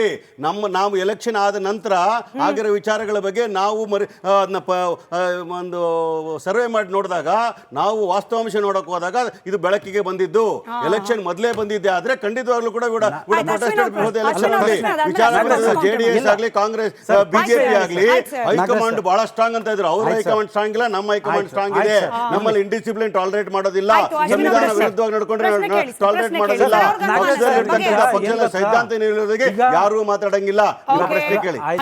KN ರಾಜಣ್ಣ ಅವರ ಪರಿಸ್ಥಿತಿ ಇವಾಗ ನೋಡ್ತಾ ಇದ್ರೆ ಈಗ ಇಷ್ಟೊತ್ತು ಈಗ ನೀವು ಮಾತಾಡೋದ್ರಲ್ಲಿ ಎಲ್ಲ ಸುಳ್ಳು ಹೇಳ್ತಿದ್ದೀರಾ ಪುನಃ ನೀವು ಅಂತ. ಯಾಕೆ ಸುಳ್ಳು ಹೇಳೋ ಅವಶ್ಯಕತೆ ನನಗಿಲ್ಲ, ಸುಳ್ಳು ಹೇಳೋ ನನಗೆ ಅವಶ್ಯಕತೆ ಇಲ್ಲ. ಅದೇನಿದ್ರು ಕುಮಾರಸ್ವಾಮಿ ಅವರಿಗೆ, ದೇವೇಗೌಡರ ಕುಟುಂಬಕ್ಕೆ, JDSಗೆ ಮತ್ತು ಬಿಜೆಪಿ ಅವರಿಗೆ ನಿಮಗೆ ಪವರಿನ ಅನಿವಾರ್ಯತೆ ಇರಬಹುದು. KN ರಾಜಣ್ಣ ಬಗ್ಗೆ ನಿಮ್ಗೆ ಏನ್ರಿ ಗೊತ್ತು? ರಾಜಣ್ಣ ಅವರ ಸಚಿವ ಸಂಪುಟದಿಂದ ಕೈ ಬಿಡಲಾಗಿದೆ ಸರ್. ಸಾಕಷ್ಟು ಬಾರಿ ಎಚ್ಚರಿಕೆಯ ಹೊರತಾಗಿ ಕೂಡ ಮತ್ತೆ ಮಾತನಾಡಿದ್ದಾರೆ ರಾಜಣ್ಣ ನೋಡಿ, ನನಗೆ ತಿಳಿದಂತೆ ಇದು ಪಕ್ಷದ ನಿರ್ಧಾರ. ನನಗೆ ಏನು ವಿಚಾರ ಗೊತ್ತಿಲ್ಲ. ಸೊ ನಾನು ಚೀಫ್ ಮಿನಿಸ್ಟರ್ ಹತ್ರ ಕೇಳಿದೆ, ಅವರು ಬಂದು ಮಾಹಿತಿಯನ್ನು ತಿಳಿಸಿದ್ದಾರೆ. ಸೊ ಇಷ್ಟು ಮಾತ್ರ ನನಗೆ ಗೊತ್ತು, ಬೇರೆ ಯಾವ ವಿಚಾರನೂ ಗೊತ್ತಿಲ್ಲ. ಸರ್, ಪಕ್ಷದ ಎಕ್ಸ್ಪೆಲ್ ಮಾಡಬಹುದು ಪಕ್ಷದ ಸಂದೇಶ ಬಂದಿದೆ ಸರ್, ಹೈಕಮಾಂಡ್ ಸಂದೇಶ ಬಂದಿದೆ ಪಕ್ಷದ ಎಕ್ಸ್ಪೆಲ್ ಮಾಡಿ ಅಂತ. ಅದಕ್ಕೆ ಯಾಕೆಂದರೆ ನನಗೆ ಶಾಸಕರು ಮಂತ್ರಿಗಳು ನನ್ನ ವ್ಯಾಪ್ತಿಗೆ ಬರುವುದಿಲ್ಲ. ಶಾಸಕರು ಆರ್ಡಿನರಿ ಶಾಸಕರಾದರೆ ಏನಾದರೂ ಸಣ್ಣ ಪಣ್ಣ ನೋಟಿಸ್ ಕೊಡೋದು ಮತ್ತೊಂದೇನಾದರೂ ಅಶಿಸ್ತುಗಳಿದ್ದರೆ ಆಗ್ತದೆ. ಅದು ಬಿಟ್ಟರೆ CLP ನಾಯಕರೇ ಶಾಸಕರ ಮೇಲೆ ನಿಯಂತ್ರಣ ಮಾಡೋದು. ಕಾರಣಕ್ಕಾಗಿ ಅವ್ರನ್ನ ವಜಾಗೊಳಿಸಲಾಗಿದೆ ಅನ್ನುವಂಥದ್ದು ಯಾವ ಕಾರಣಕ್ಕೆ, ಪರ್ಟಿಕ್ಯುಲರ್ ರೀಸನ್ ಏನು ಸರ್? ನನಗೆ ಗೊತ್ತಿಲ್ಲ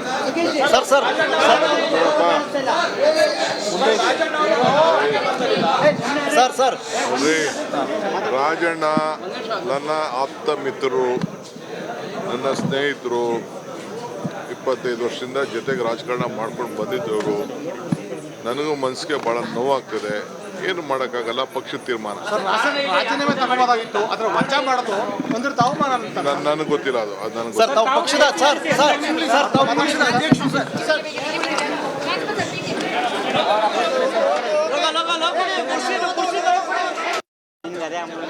ಈಗ ಅಲ್ಲಿಗೆ ಹೋಗೋಣ ಸರ್. ಇವಾಗ ಪಾಪ ಪಕ್ಷದ ಅಧ್ಯಕ್ಷರು, ಒಂದೇ ನಿಮಿಷ ಸರ್. ಅಯ್ಯೋ, ನನಗೂ ಮಾತಾಡಕ್ಕೆ ಅವಕಾಶ ಸರ್ ಕೊಡಿ ಸರ್. ಅಲ್ಲ, ನಂಗೆ ಸಂಬಳ ಕೊಡ್ತಾರೆ ಸರ್ ಮಾತಾಡಕ್ಕೆ ಕಂಪನಿಯಲ್ಲಿ, ಪ್ಲೀಸ್ ಅಲೌ ಮೀ. ಅಲ್ಲ, ಈಗ ಪಕ್ಷದ ಅಧ್ಯಕ್ಷರು ಗೊತ್ತಿಲ್ಲ ಅಂದ್ಬಿಟ್ರು ಸರ್. ನಿನ್ನೆ ಹೇಳಿಕೆ, DK ಶಿವಕುಮಾರ್ ಅವರ ನಿನ್ನೆ ಹೇಳಿಕೆ ಇದೆ, ಅದನ್ನೊಂಚೂರು ಪ್ಲೇ ಮಾಡ್ಬೋದಾ? ನಿನ್ನೆ ಹೇಳಿಕೆ DK ಶಿವಕುಮಾರ್ ಅವ್ರದ್ದು.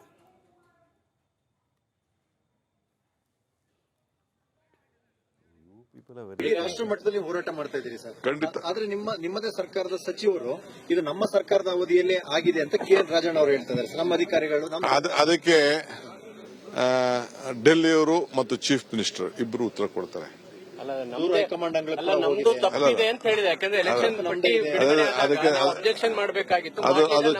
ಅದು ಚೀಫ್ ಮಿನಿಸ್ಟರ್ಗೆ ಕೇಳಿದ್ರೆ ಬಹಳ ಒಳ್ಳೇದು.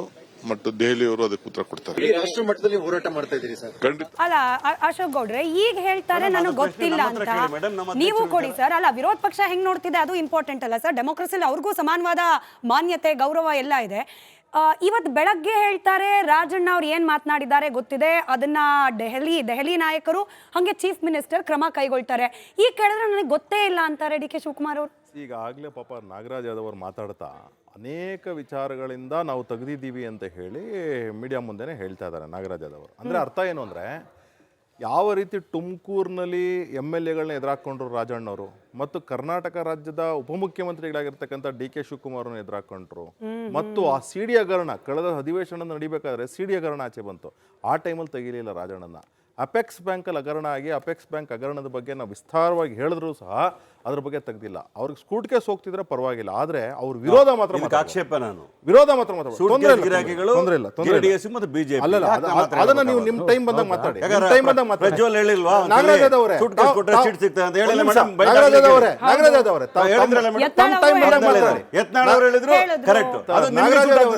ಪಾರ್ಟಿ ಹೆಸರನ್ನ ಸೂಟ್ ಕೇಸ್ ಟೈಮ್ ಬಂದಾಗ ಮಾತಾಡಿ. ಸ್ಕೂಟ್ ಕೇಸ್ ಕೊಡ್ತಿದ್ದಾಗ ಪರವಾಗಿಲ್ಲ, ಆದ್ರೆ ಅವ್ರ ವಿರೋಧ ಮಾತ್ರ ಮಾತಾಡಬಾರ್ದು. ಯಾರು? ರಾಹುಲ್ ಗಾಂಧಿ ಅವ್ರ ವಿರೋಧ ಮಾತ್ರ ಮಾತಾಡಬಾರ್ದು. ಎಷ್ಟೇ ಜಗಳ ಆಡ್ಕೊಳ್ಳಿ, ನೀವು ಹೊಡೆದಾಡ್ಕೊಳ್ಳಿ, ನೀವು ರಕ್ತ ಬರ್ಸ್ಕೊಳ್ಳಿ, ನೀವು ಕಿರ್ಚಾಡ್ಕೊಳ್ಳಿ, ಪರ್ಚಾಡ್ಕೊಳ್ಳಿ, ಏನಾದರೂ ಮಾಡ್ಕೊಳ್ಳಿ, ಆದರೆ ರಾಹುಲ್ ಗಾಂಧಿ ಅಂತ ಸರ್ವೋಚ್ಚ ನಾಯಕನ ಬಗ್ಗೆ ಮಾತ್ರ ಮಾತಾಡಬಾರ್ದು. ಮಲ್ಲಿಕಾರ್ಜುನ್ ಖರ್ಗೆ ಬಗ್ಗೆ ಮಾತಾಡಿ, ಕಾಲೆಳಿರಿ, ನೋ ಪ್ರಾಬ್ಲಮ್. ಆದರೆ ಈ ಕಾಂಗ್ರೆಸ್ ಪಕ್ಷ ಅನ್ನೋದು ಡೆಮಾಕ್ರಸಿ ಕಾನ್ಸ್ಟಿಟ್ಯೂಷನ್ ಅನ್ನತ್ತೆ. ಅದು ಯಾವುದೋ ಒಂದು ರೆಡ್ ಪುಸ್ತಕ ಇಟ್ಕೊಂಡಿದೆ, ಅದರಲ್ಲಿ ಖಾಲಿ ಹಾಳೆ ಇದೆಯೋ ಅಥವಾ ನಿಜವಾಗ್ಲೂ ಕಂಟೆಂಟ್ ಇದೆಯೋ ಗೊತ್ತಿಲ್ಲ. ಸಂವಿಧಾನಕ್ಕೆ ಅವಮಾನ ಮಾಡಬೇಡ. ರಾಹುಲ್ ಗಾಂಧಿ ಇಟ್ಕೊಂಡಿದ್ದ ಸಂವಿಧಾನ ಏನ್ ಮಾತಾಡ್ತಾರೆ? ರೆಡ್ ಬುಕ್ ಅಂತ ಹೇಳಿ ಸಂವಿಧಾನ ಪುಸ್ತಕ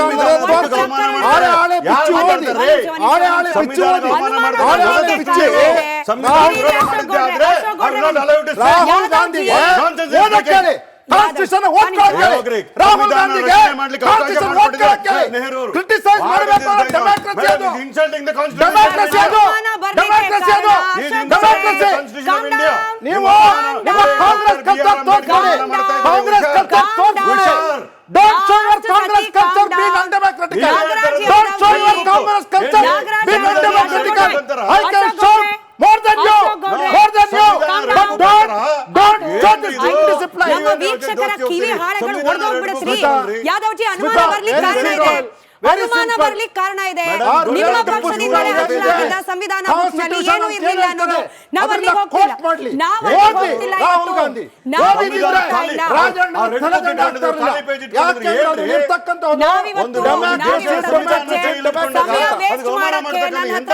ಸಮಯ ಇಲ್ಲ. ಅನುಮಾನ ಬರ್ಲಿಕ್ಕೆ ಕಾರಣ ಯಾಕೆ ಅಂದ್ರೆ ಮತದಾರರಿಗೆ ಹಂಚಲಾಗಿದ್ದ ಸಂವಿಧಾನ ಬುಕ್ ಅಲ್ಲಿ ಖಾಲಿ ಇತ್ತು ಸರ್. ಅದಕ್ಕೆ ಅನುಮಾನ ಬಂದಿದೆ, ವ್ಯಕ್ತಪಡಿಸಿದ್ದಾರೆ. ಇದು ಅವಮಾನ ಅಲ್ಲ. ನಿಮಗೆ ಪ್ರಶ್ನೆ ಕೇಳ್ತೀನಿ, ಅದನ್ನ ಅಶ್ವಿನ್ ಅವ್ರು ಕೌಂಟರ್ ಮಾಡ್ಲಿ. ಸರ್, ಇದು ಹಳೆ ಬೈಟ್.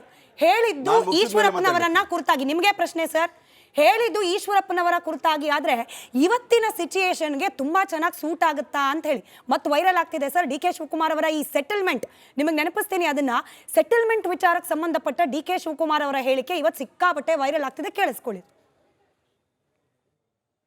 ಯಾರು ನಮ್ಮ ಸುದ್ದಿಗೆ ಬಂದಿದ್ದಾರೆ ಅವ್ರದ್ದೆಲ್ಲ ಒಂದೊಂದು ಸ್ಟೇಜ್ ಸೆಟಲ್ಮೆಂಟ್ ಆಗ್ತಾ ಇದೆ. ಯಾರು ನಮ್ಮ ಸುದ್ದಿಗೆ ಬಂದಿದ್ದಾರೆ ಅವ್ರದ್ದೆಲ್ಲ ಒಂದೊಂದು ಸ್ಟೇಜ್ ಸೆಟಲ್ಮೆಂಟ್ ಆಗ್ತಾ ಇದೆ.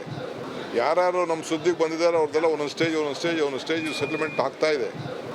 ಅಲ್ಲ ಸರ್, ಪಾಪ ಮಹಾನಾಯಕ ಅಂದ್ರು, ಸಿಡಿ ವಿಚಾರಕ್ಕೆ ಅವ್ರ ಕಡೆ ಬೊಟ್ಟು ಮಾಡಿದ್ರು, ಕೆಪಿಸಿಸಿ ಅಧ್ಯಕ್ಷ ಗಾದಿ ಮೇಲೆ ಕಣ್ಣಿಟ್ರು. ಎಷ್ಟು ಅಂತ ಸಹಿಸ್ಕೊಳ್ತಾರೆ ಸರ್ ಪಾಪ ಡಿ ಕೆ ಶಿವಕುಮಾರ್ ಅವರಾದ್ರು? ಸೆಟಲ್ಮೆಂಟ್ ಅನ್ನೋದು ವಿಚಾರದಲ್ಲಿ ಶಿವಕುಮಾರ್ ಸಾಹೇಬರು ಮಾಡಿಸಿದ್ರು ಅಂತಕ್ಕಂಥ ರೀತಿಯಲ್ಲಿ ಮಾತಾಡಕ್ಕೆ ಕಂಪ್ಲೇಂಟ್ ಕೊಟ್ಟೇ ಇಲ್ವಾ ಸರ್? ಹಾಗಾದ್ರೆ ಇದುವರೆಗೂ ಕೆಪಿಸಿಸಿ ಪ್ರೆಸಿಡೆಂಟ್ ಆಗಿ ರಾಜಣ್ಣ ಅವರ ಮಾತುಗಳ ಬಗ್ಗೆ ನೀವು ಕ್ರಮ ಕೈಗೊಳ್ಳಿ ಅಂತ ಹೇಳಿ ಡಿ ಕೆ ಶಿವಕುಮಾರ್ ಅವರು ಹೈಕಮಾಂಡ್ ಹೇಳೇ ಇಲ್ವಾ? ಒಂದ್ ಹೇಳ, ಅವ್ರು ಯಾರ ಮೇಲೂ ಇಂಡಿವಿಜುವಲ್ ಆಗಿ ಹೇಳಕ್ ಹೋಗೋದಿಲ್ಲ. ನೋಡಿ, ಕೇಳ್ಕೊಳ್ರಿ, ಕಲೆಕ್ಟಿವ್ ಆಗಿ ವಿಚಾರಗಳಿಂದ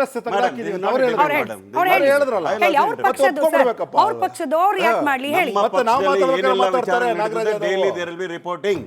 They need not have any complaint on this matter. Nagaraj Yadav ಕೂಡ ಟಿವಿಯಲ್ಲಿ ಕೂತ್ಕೊಂಡು ಏನ್ ಮಾತಾಡ್ತಾರೆ ಅಂತಕ್ಕಂಥ ವಿಚಾರಗಳು ಯಾರು ಕಂಪ್ಲೇಂಟ್ ಮಾಡೋ ಅವಶ್ಯಕತೆ ಇರಲ್ಲ. ಜನಗಳು ನೋಡ್ತಾ ಇರ್ತಾರೆ, ಹೈಕಮಾಂಡ್ ಕೂಡ ಅವ್ರದೇ ಒಂದು ಟೀಮ್ ಇದೆ, ನೋಡ್ತಾ ಇರ್ತಾರೆ. ಮಂತ್ರಿ ಮಾಡ್ಲಿ ಅನ್ನೋದು ತಲುಪಲಿ ಅಂತ ಮುಂದುವರಿಸಿ. ನಾನು ಹೇಳ್ತೇನೆ, ನಿಮ್ಮ ಅಭಿಮಾನಕ್ಕೆ ನಾನು ಶರಣು. ಖಂಡಿತವಾಗ್ಲೂ ಕೂಡ ಒಳ್ಳೇದಾಗಲಿ. ಮಾತು ಪ್ರಕಾರ ನಾನೇನು ಹೇಳ್ತಾ ಇದ್ದೀನಿ ವಿಚಾರ ಅಂತಂದ್ರೆ, ನಮ್ಮ ಪಕ್ಷದಲ್ಲಿ ಇವ್ರ ಮೇಲೆ ಕಂಪ್ಲೇಂಟು ಡಿ ಕೆ ಶಿವಕುಮಾರ್ ಅವರು ಇಂಡಿವಿಜುವಲ್ ಆಗಿ ಅಷ್ಟು ಸಣ್ಣತನವನ್ನು ಯಾವತ್ತೂ ಕೂಡ ತೋರಿಸಿದವರಲ್ಲ ಡಿ ಕೆ ಶಿವಕುಮಾರ್ ಅವರು. ಆದರೆ ಈ ವಿಚಾರದಲ್ಲಿ ಹಲವಾರು ಬಾರಿ ಅವ್ರಿಗೆ ಹೈಕಮಾಂಡ್ ನೇರವಾಗಿ ಕರೆದು ಹೇಳಿರ್ತಕ್ಕಂಥದ್ದು ನಿಮಗೂ ಗೊತ್ತು, ನಮಗೂ ಗೊತ್ತು. ಅವರು ಲಕ್ಷ್ಮಣ ರೇಖೆನ ದಾಟಬಾರದು ಅಂತಕ್ಕಂಥ ವಿಚಾರಗಳು.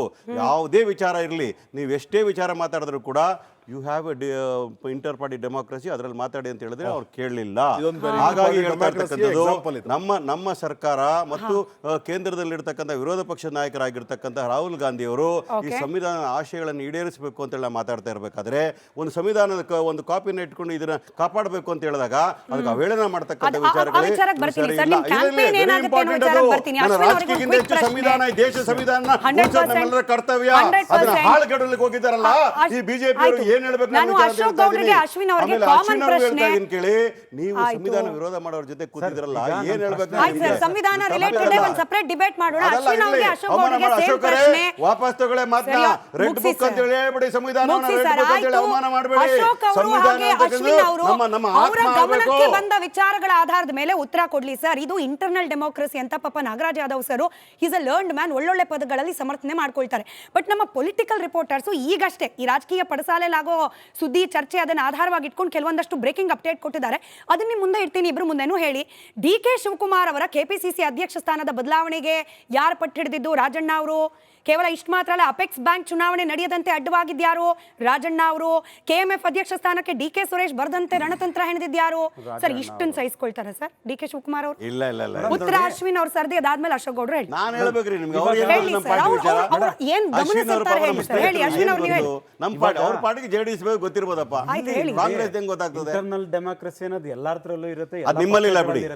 ಆಯ್ತು ಬಿಡಿ, ನಿಮ್ಮಲ್ಲಿ centralized ಅಂತ ನೀವು ವಿಷಯ ಬನ್ನಿ. DK ಶಿವಕುಮಾರ್ ಅವರ ಮಗ್ಗುಲ ಮುಳ್ಳಾಗಿದ್ದ ರಾಜಣ್ಣ ಅವರನ್ನ ಸೇಫ್ ಆಗಿ ತೆಗೆದು ಪಕ್ಕಕ್ಕಿಟ್ಟಿದ್ದಾರೆ DK ಶಿವಕುಮಾರ್, ಹೌದೋ ಇಲ್ವೋ? ಸಿಂಪಲ್ ಪ್ರಶ್ನೆ ಇಬ್ಬರಿಂದ ನೋಡಿ. ಸಿಂಪಲ್ ಇದು.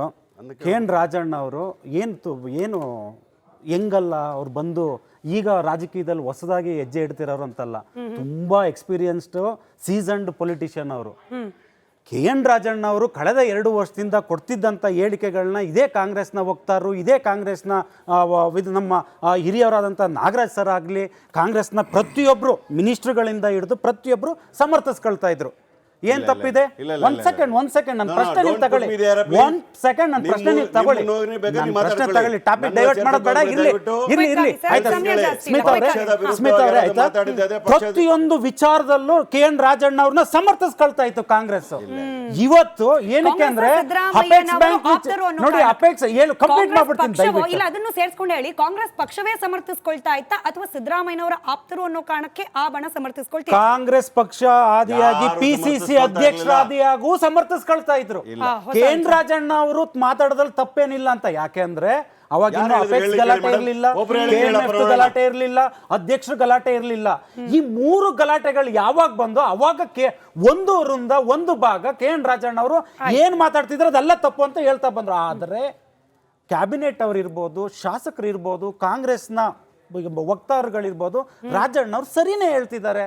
ಯಾವ ತಪ್ಪು ಹೇಳ್ತಿದ್ದಾರೆ ಅಂತ ಇವತ್ತು ಏಕಾಏಕಿ ರಾಜಣ್ಣ ಅವರು ಕೊಟ್ಟಂತ ಅವರ ವೈಯಕ್ತಿಕ ಹೇಳಿಕೆ ಅದು. ಯಾಕೆ ಅಭಿವ್ಯಕ್ತಿ ಸ್ವಾತಂತ್ರ್ಯ ಇಲ್ವಾ? ವೈಯಕ್ತಿಕ ಹೇಳಿಕೆ ಕೊಟ್ಟಂತದ್ನ ನೀವು ಮುಜುಗರ ಪಟ್ಕೊಂಡು ಇವತ್ತು ರಾಜಣ್ಣ ಅವರು ನಿಜ ಹೇಳ್ತಿದ್ದಾರೆ ಅಂತ ಹೇಳಿ ಇವತ್ತು ನೀವು ಏನಕ್ಕೆ ನನ್ನ ಪ್ರಶ್ನೆ ಇಷ್ಟೇ. ಇಷ್ಟೆಲ್ಲ ಹೇಳಿದ್ಕೆ ನಾಗರಾಜದವರು ಉತ್ತರ ಕೊಡಬೇಕು. ಇಷ್ಟು ದಿನ ನಿಮ್ಗೆ ರಾಜಣ್ಣ ಅವರು ಚೆನ್ನಾಗಿತ್ತು ಇವತ್ತು ತಪ್ಪೇ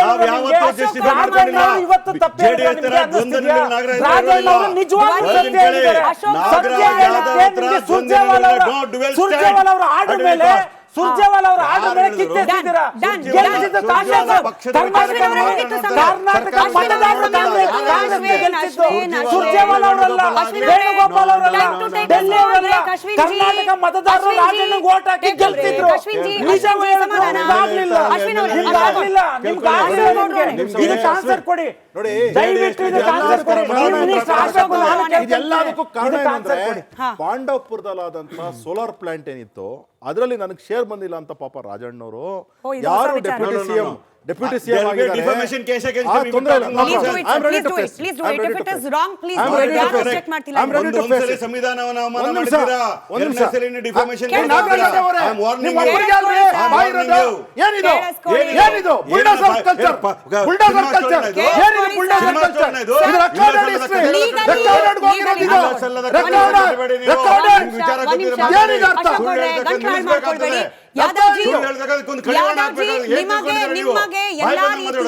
ಯಾದವ್ಜಿ ನಿಮಗೆ ಎಲ್ಲಾ ರೀತಿಯ ನೀವು ಮಾತಾಡ್ತಿರೋದು ನಾನು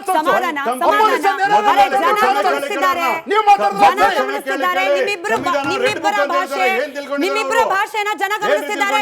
ಯಾದವ್ ಅವರೇ ಅವ್ರು ಹೇಳ್ತಿರೋದು ತಪ್ಪಿದ್ರೆ please file a case. Please file a case. Let him speak now. Let him speak now. ಮಾತಾಡಕ್ ಬಿಡಬೇಕು. ನಿಮಗೆ ಸಮಯ ಬೇಕು ನಿಮಗೆ ಸಮಯ ಬೇಕು ಅಂದ್ರೆ ಆಯ್ತು sir, please file a case. Ashok ಸೂತ್ರಗಳ ಪ್ರಕಾರ ಅವರು ನಮ್ಮ ಪ್ರಶ್ನೆಗೆ ಆನ್ಸರ್ ಕೊಡಕ್ ಆಗ್ತಿಲ್ಲ. ಅದಕ್ಕೆ ನೀವು ರಾಹುಲ್ ಗಾಂಧಿ ಅವರು ಶೇರ್ ಬಂದ್ಬಿಟ್ಟಿದೆ, ಅದರಿಂದಾಗಿ ನಮ್ಗೆ ಏನು ಪ್ರಾಬ್ಲಮ್ ಇಲ್ಲ, ನೀವು ಸುಮ್ಮನೆ ಹೋಗಿ ಅಂತ ಹೇಳ್ತಾರೆ. ಅದಾದ್ಮೇಲೆ ವಾಸು ಅವ್ರ ಮೇಲೆ ಅಂದ್ರೆ ಗುಬ್ಬಿ ವಾಸು ಅವ್ರ ಮೇಲೆ ಮತ್ತು DK ಶಿವಕುಮಾರ್ ಅವ್ರ ಮೇಲೆ ಇಲ್ಲ ಸಲ್ಲದ ಅಥವಾ ಇರತಕ್ಕಂಥ ಎಲ್ಲಾ ವಿಚಾರಗಳನ್ನು ರಾಜಣ್ಣನವ್ರು ಮಾತಾಡ್ತಾರೆ. ಇಷ್ಟೆಲ್ಲ ಮಾತಾಡಿದ್ರು ಸಹ ವಿಕೆಟ್ ಬೀಳಲಿಲ್ಲ ಅಂತ ಹೇಳಿ CD ವಿಚಾರ ಆಚೆ ಬರುತ್ತೆ. CD ವಿಚಾರ ಆಚೆ ಬಂದಾಗ್ಲೂ ಸಹ ಇರ್ಲಿಲ್ಲ ಅಂತ ಹೇಳಿ ರಾಜಣ್ಣನವ್ರು ಏನ್ ಮಾಡ್ತಾರೆ ಅಂತಂದ್ರೆ, ಅವರು ಪಕ್ಷದ ಒಂದು ನಿಯಮ ಇದೆ ಅಲ್ಲಿ, ಯಾರೇ AICC ಅಧ್ಯಕ್ಷರಾಗಲಿ ಯಾರು ಏನೇ ಆಗಲಿ, ಆದರೆ ರಾಹುಲ್ ಗಾಂಧಿ, ಸೋನಿಯಾ ಗಾಂಧಿ ಮತ್ತು ಪ್ರಿಯಾಂಕಾ ಗಾಂಧಿ, ಈಗ ಇನ್ನಿಬ್ಬರು ಬರ್ತಾರೆ. ಯಾರಪ್ಪ ಅವ್ರ ಹೆಸರು? ಮಯಾರಾ ಮತ್ತು ರಯಾನಾ ಅಂತ, ಏನೋ ಅವರು ವಾದ್ರಾ ಅವ್ರ ಮಕ್ಕಳು. ಅವ್ರ ಬಗ್ಗೆ ಎಲ್ಲ ಎಲ್ಲೆಲ್ಲ ಹೋಗ್ಬೇಡಿ, ಮಾತಾಡಂಗಿಲ್ಲ. ಅಶೋಕ್ ಅಲ್ಲಲ್ಲ, ಗೌಡ್ರೆ. ಹೇಳ್ತಾರೆ ಎಲ್ಲೆಲ್ಲ ಹೋಗ್ಬೇಡಿ. ಇನ್ಮೇಲಿಂದ ನಿಮ್ಮ ಅವ್ರ ಹೆಸರು ಸೇರ್ಸ್ಕೊಂಡು- ಪಾರ್ಟಿಯಲ್ಲಿ ಮೋದಿ ಅವ್ರ ಹೆಸರು ಸೇರ್ಸ್ಕೊಂಡು- ಅಮಿತ್ ಶಾ ಅವ್ರ ಹೆಸರು ಸೇರ್ಸ್ಕೊಂಡು- ಅಧ್ಯಕ್ಷರವರು ಪಾಪ ಅವ್ರು ಏನಂದ್ರೆ ಇವ್ರುಗಳನ್ನ ಮಾತ್ರ ಕ್ರಿಟಿಸೈಸ್ ಮಾಡಂಗಿಲ್ಲ. ಎಲ್ಲಕ್ಕಿಂತ ಮುಖ್ಯವಾಗಿ ಇದೊಂದು ಕ್ರಿಟಿಸೈಸ್ ಕಡೆ- ಮಾಡ್ಬಿಟ್ರೆ ಕಡೆಯದೊಂದು ನೀವು breaking ಮುಗ್ದೋಗ್ತೀರಾ. ಬಹಳ ಅದು ರಾಜಣ್ಣನ important. example. BJP ಅವರಿಗೆ ಆ ಖುಷಿ ರೀತಿ ಆಗೋ example ವಿಚಾರ. ನಿಮ್ಮ BJP ಅವರಿಗೆ ಖುಷಿ ಆಗೋ ವಿಚಾರ. breaking news. ಮತಗಳ್ಳತನ ಹೋರಾಟ. ಮತಗಳ್ಳತನ ಹೋರಾಟ. ಅಶೋಕ್ ಗೌಡ್ರೆ, ಕೇಳಿಸ್ಕೊಳ್ಳಿ, ಇಬ್ರು ಕೇಳಿಸ್ಕೊಳ್ಳಿ ಸರ್. ಇವಾಗ ಏನಾಗುತ್ತೆ ಸರ್, ಈ ಮತಗಳ್ಳತನ ಹೋರಾಟ ತುಸ್ಸಾಗೋಯ್ತಾ? ಯಾಕಂದ್ರೆ ಇನ್ಮೇಲೆ ನೀವು ಮತಗಳ್ಳತನ ಅಂದ್ರೆ ರಾಜಣ್ಣ ಅವರ ಸ್ಟೇಟ್ಮೆಂಟ್, ರಾಜಣ್ಣ ಅವರ ವಿರುದ್ಧ ಕ್ರಮ ಇಟ್ಕೊಂಡು ಬರ್ತಾರೆ ಬಿಜೆಪಿ ಅವರು, ಜೆಡಿಎಸ್ ನವರು. ರಾಹುಲ್ ಗಾಂಧಿ ಅವರ ಮಹತ್ವಾಕಾಂಕ್ಷೆಯ ಹೋರಾಟಕ್ಕೆ ಸರ್ ಕೇಳಿಸ್ಕೊಂಬಿಡಿ, ರಾಹುಲ್ ಗಾಂಧಿ ಅವರ ಮಹತ್ವಾಕಾಂಕ್ಷಿ ಹೋರಾಟಕ್ಕೆ ರಾಜಣ್ಣ ಅವರು ತಣ್ಣೀರಿಸಿದಂಗೆ ಆಗೋಯ್ತಾ? ಹೋರಾಟದ ದಿಕ್ಕನ್ನೇ ಬದಲಾಯಿಸ್ಬಿಡ್ತಾ ರಾಜಣ್ಣ ಅವರ ಮಾತು ಬಿಜೆಪಿ ಕೈಗೆ? ಬೃಹತ್ ಅಸ್ತ್ರ ಸಿಕ್ಕಂಗಾಯ್ತಾ? ಹೌದೋ ಇಲ್ವೋ? ಯಾದವ್ ಅವರು ಹೇಳಿ, ಅದಾದ್ಮೇಲೆ ಅಶೋಕ್ ಗೌಡ್ರು ರಿಯಾಕ್ಟ್ ಮಾಡಿ. ನೋಡಿ, ರಾಜಣ್ಣ ಅವರ ಹೇಳಿಕೆಯಿಂದ ಹೋರಾಟ ದಿಕ್ತ ಪ್ರಶ್ನೆ ಬರೋದಿಲ್ಲ. ಯಾಕಂದ್ರೆ ರಾಹುಲ್ ಗಾಂಧಿ ಅವರು ಮತ್ತು ಎಲ್ಲ ವಿರೋಧ ಪಕ್ಷಗಳು ಒಟ್ಟಿಗೆ ಸೇರ್ಕೊಂಡು ಈ ದೇಶದ ಸಂವಿಧಾನವನ್ನು ನಾವು ಉಳಿಸ್ಲಿಕ್ಕೋಸ್ಕರ ಮಾಡ್ತಾ ಇರತಕ್ಕಂಥ ಪ್ರಜಾತಂತ್ರ ವ್ಯವಸ್ಥೆ, ಇಡೀ ವಿಶ್ವದಲ್ಲಿ ದೊಡ್ಡ ಪ್ರಜಾಪ್ರಭುತ್ವ, ಭಾರತ ದೇಶದ ಪ್ರಜಾಪ್ರಭುತ್ವ, ಅದು ಉಳಿಸ್ಲಿಕ್ಕೋಸ್ಕರ ನಾವು ಹೋರಾಟ ಮಾಡ್ತಾ ಇದ್ದೇವೆ. ಒಂದು ರಾಜಣ್ಣನ ಹೇಳಿಕೆಗೋಸ್ಕರ ಹೋರಾಟದ ದಿಕ್ತ ಒಬ್ಬ ವ್ಯಕ್ತಿಯ ಹೇಳಿಕೆ. ಇನ್ನೂ ಪರ್ಟಿಕ್ಯುಲರ್ ಹೇಳ್ತೀನಿ ಕೇಳಿ. ದೇಶ ಮೊದಲು, ತದನಂತರ ಪಕ್ಷ, ವ್ಯಕ್ತಿ ಆನಂತರ ಬರ್ತಾನೆ. ನಮ್ಮ ವ್ಯಕ್ತಿ ಮುಖ್ಯ ಅಲ್ಲ. ಪ್ರೈಮ್ ಮಿನಿಸ್ಟರ್ ಮೋದಿ ಅವರು ಬಂದ್ರೆ ದೇವ್ರ ತರ ನೋಡಕ್ ಹೋಗ್ತೀವಾ? ಇಲ್ಲ ಅಮಿತ್ ಶಾ ಅವ್ರು ಬಂದ್ರೆ ದೇವ್ರ ತರ ನೋಡಕ್ ಹೋಗ್ತೀವಾ? ಅವ್ರ ಮೇಲೆ ಮಾತಾಡೋದು ಬಿಡ್ತಾರ ಅವರು? ಹೇಳ್ತೀನಿ ಕೇಳಿ, ಒಂದ್ ಮಾತ್ರ ಹೇಳ್ತೀನಿ, ನಮ್ಮ ಹೋರಾಟದಲ್ಲಿ ಬದಲಾವಣೆ ಇರುವುದಿಲ್ಲ.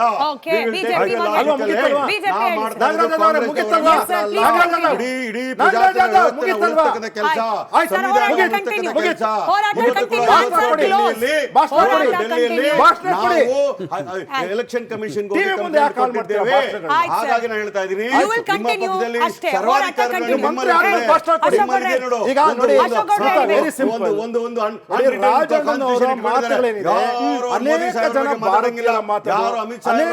ಕಾಂಗ್ರೆಸ್ಸಿಗರ ಮಾತು. ಯಾಕಂದ್ರೆ ನೀವು ಕಾಂಗ್ರೆಸ್ಸಿಗರನ್ನ ಇಂಡಿವಿಜುವಲಿ ಕ್ಯಾಮ್ರಾ ಆಫ್ ಮಾಡ್ಬಿಟ್ಟು ಕೇಳಿ, ಅವಾಗ ಹೇಳ್ತಾರೆ ಹೌದು ಸತ್ಯ. ಆಮೇಲೆ ನೀವು ಬಿಜೆಪಿ ಅವ್ರದಲ್ಲ, ಅನೇಕ ಜನ ನಮ್ಗೆ ಓಟ್ ಹಾಕ್ತಾರೆ, ಈ ತರ ಕಳ್ಳು ಮತಗಳು ನಾವೇ ಮಾಡಿಸ್ಕೊಂಡಿದೀವಿ ಅಂತ ಹೇಳ್ತಾರೆ. ಇಬ್ರಾಹಿಂ ಅವರು ಹೌದೌದು, ಸಿಎಂ ಇಬ್ರಾಹಿಂ ಒಬ್ರೇ ಅಲ್ಲ. ಈಗ ನಾಗರಾಜ್ ಯಾದವ್ ಕ್ಯಾಮ್ರಾ ಆಫ್ ಮಾಡಿದ್ಮೇಲೆ ಕೇಳಿದ್ರೆ ಅವರು ಹೇಳ್ತಾರೆ. ಪರವಾಗಿಲ್ಲ, ನೋ ಪ್ರಾಬ್ಲಮ್. ಈಗ ಎಲ್ಲರೂ ಹೇಳ್ತಾರಂತ ನಾಗರಾಜ್ ಯಾದವ್ ಅಲ್ಲ, ಎಲ್ಲರೂ ತುಂಬಾ ಜನ ಇದ್ದಾರೆ, including Siddaramaiah, D K Shivakumar. ಈಗ ಏನಾಗ್ಬಿಟ್ಟಿದೆ, ರಿಸರ್ಚ್ ಟೀಮ್ ಅವ್ರಿಗೆ ಬೆದ್ರು, ಅವ್ರಿಗೆ ಸ್ವಲ್ಪ ರಿಸರ್ಚ್ ಮಾಡ್ತಕ್ಕಂತ ಸ್ವಲ್ಪ ವಿಚಾರ ಗೊತ್ತಿರಲಿಲ್ಲ. ಕ್ಯಾಮ್ರಾ ಆಫ್ ಮಾಡಿ ನಾಗರಾಜ ಸತ್ಯ ಹೇಳ್ತಾರೆ ಅಷ್ಟೇ. ನಾಗರಾಜ್ ಅದೇ ಸತ್ಯ ಹೇಳೋದು. ಇರೋ ಕುತೂಹಲ ಈಗ ಈ ಓಟ್ ಚೋರಿಯ ಹೋರಾಟ ಯಾವ ಸ್ವರೂಪವನ್ನ ಪಡೆದುಕೊಳ್ಳುತ್ತೆ, ನಾಳೆಯಿಂದ ಅದರ ಅಪ್ಡೇಟ್ ಕೂಡ ನಿಮ್ಮ ಮುಂದೆ ಇರ್ತೀವಿ. ಧನ್ಯವಾದ ಮೂರು ಜನಕ್ಕೂ ಕೂಡ. ಧನ್ಯವಾದ. MDH ದಮ್ ಹಾಲು, ನಾಲ್ ತಡ್ಕ ಮತ್ತು ಮಶ್ರೂಮ್ ಮಸಾಲೆ. MDH ನಿಂದ ಊಟ ಪ್ರತಿ ಸಲ ಸ್ವಾದಿಷ್ಟಕರ. MDH ಯಾವಾಗ್ಲೂ ನಿಮ್ಗೆ ಹೊಸ ರುಚಿ ನೀಡಲು ಪ್ರತಿಬದ್ಧವಾಗಿದೆ.